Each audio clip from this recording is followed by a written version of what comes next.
Olá, povo de Deus, sexta-feira da quarta semana do tempo comum, 5 de fevereiro de 2021. A nossa reflexão de hoje é a partir de Hebreus 13, de 1 a 8 e de Marcos 6, 14 e 29. Temos hoje os primeiros 8 versículos do último capítulo da carta aos Hebreus. Trata-se de um texto belíssimo, onde o autor descreve, a exemplo do apóstolo Paulo, o retrato de uma verdadeira comunidade. Ouçamos: irmãos, permanecei na caridade fraterna. Não vos esqueçais da hospitalidade, pois graças a ela alguns, sem o saberem, hospedaram anjos. Lembrai-vos dos presos, como se estivesseis presos com eles, e dos que são maltratados, porque também vós tendes um corpo. Seja o matrimônio honrado por todos, e imaculado o leito conjugal, pois Deus julgará impuros e adúlteros. Viveis sem avareza, contentando-vos com o que possuís, porque o próprio Deus disse: não te deixarei nem te abandonarei. Assim podemos dizer confiadamente: o Senhor é o meu auxílio. Não temerei. Que poderá fazer-me um homem? Recordai-vos dos vossos guias, que vos pregaram a palavra de Deus. Observai o êxito da sua conduta e imitai a sua fé. Jesus Cristo é o mesmo ontem, hoje e pelos séculos. Quanto a essa última frase, não se trata de ver Jesus de forma estática, mas com um dinamismo sempre renovado, pois temos de vivê-lo nas condições do tempo presente. O saudoso padre Antoniazzi lembrava que a tradução latina deste versículo era: Christus eri hodie e ipse in seculo. Ipse significa ele próprio, mesmo que se manifeste de diversas formas, e não idem, o mesmo, no sentido de alguém ou algo que em nada muda, que não expressa nada de novo. Não se trata, por isso, de repetir a compreensão de Cristo que outros tiveram no passado, ou expressar a fé em Cristo unicamente com as fórmulas de ontem. Portanto, Jesus é ipse, ou seja, ele próprio, e não está preso ao passado, e sim apontando para o futuro, como nos diz o apóstolo Paulo aos Filipenses: esquecendo-me do que fica para trás e avançando para o que está adiante, prossigo para o alvo, para o prêmio da vocação do alto que vem de Deus em Cristo Jesus. Qualquer que seja o ponto a que chegamos, conservemos o rumo. Nossa espiritualidade está muito mais no futuro que no passado. E quando visitamos o passado, o fazemos para continuarmos no mesmo foco, no rumo certo. Tiremos, portanto, desse trecho da carta aos Hebreus algumas pistas de vida cristã: caridade, hospitalidade, sensibilidade com as pessoas em situação de vulnerabilidade, castidade, vida austera e obediência à palavra de Deus recebida de nossos mestres na fé. São, de fato, características de uma vida inteiramente dedicada a Deus e aos irmãos e irmãs. Marcos 6, 14 a 29. O banquete da morte, onde com dança e sarcasmo se pede a cabeça de um justo numa bandeja, não é somente fato do passado, mas continua a acontecer nos tribunais de hoje, vendidos, de nosso poder judiciário. É claro que não podemos reduzir o martírio de João a uma simples denúncia de um adultério do rei, pois mais grave que isso pareça. Herodes queria mesmo era acabar com o movimento de João Batista, que o desestabilizava no poder.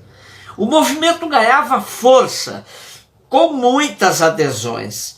João pregava não só com palavras, mas por meio do seu estilo austero de vida. Sua vida era convincente. Ela dava força às suas palavras. Herodes estava entregue às suas paixões afetivas e ao poder, levando uma vida promíscua, portanto, totalmente oposta ao exemplo de João Batista. Podemos nos lembrar aqui das palavras de Jesus: não temais os que matam o corpo, mas não podem matar a alma. Herodes tinha degolado João, mas a memória deste justo vai perturbá-lo pelo resto de sua existência. Diante da fama de Jesus, a figura de João desponta na cabeça de Herodes, acusando-o do crime cometido. Ainda que com a consciência entorpecida pelas paixões e pelo poder, Herodes não se livrará da memória de João, acusando-o dos crimes cometidos e censurando seu estilo de vida. Pode nos parecer o fim do movimento de João, mas com Jesus, sua memória estará sempre presente na narrativa popular, que realça a atitude ridícula de Herodes e eleva a figura do precursor. Diante do martírio de João Batista, somos chamados a refletir os martírios que continuam na história e as mortes de pessoas inocentes, vítimas de sistemas que continuam com a ideologia de Herodes, não se importando com a vida de quem quer que seja.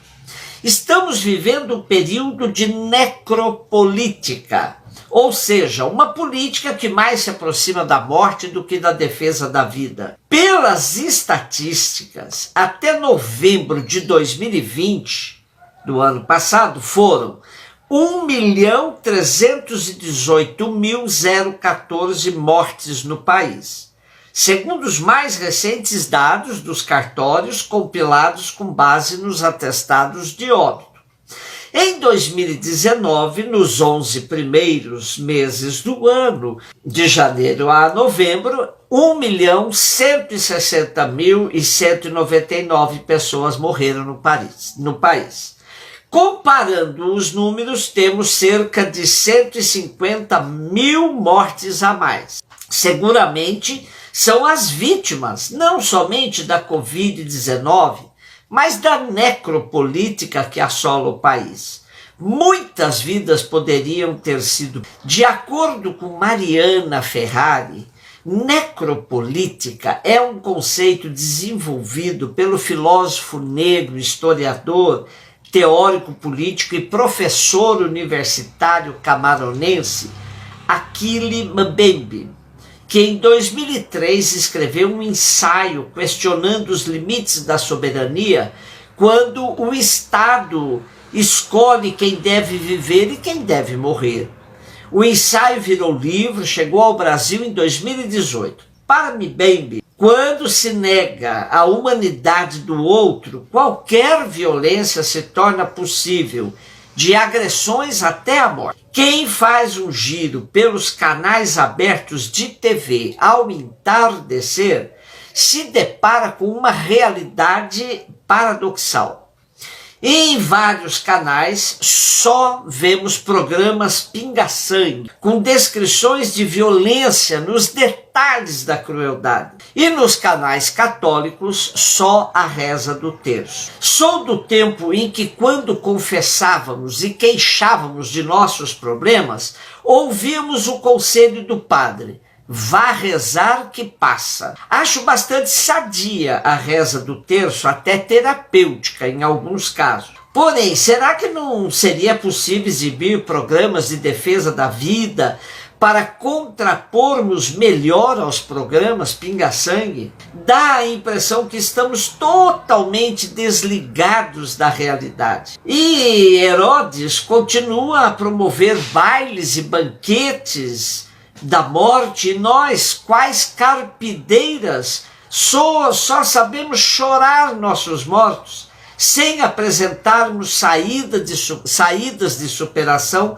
desta situação, em defesa da vida em todas as suas dimensões. No relato de Marcos, logo após essa perícope que retrata o banquete de morte com a degola de João Batista, promovida por Herodes, vemos Jesus promovendo o banquete da vida, saciando a fome da multidão. Precisamos urgentemente nos colarmos mais ao nosso Mestre Jesus, segui-lo e recriá-lo em cada tempo e espaço que nos toca viver.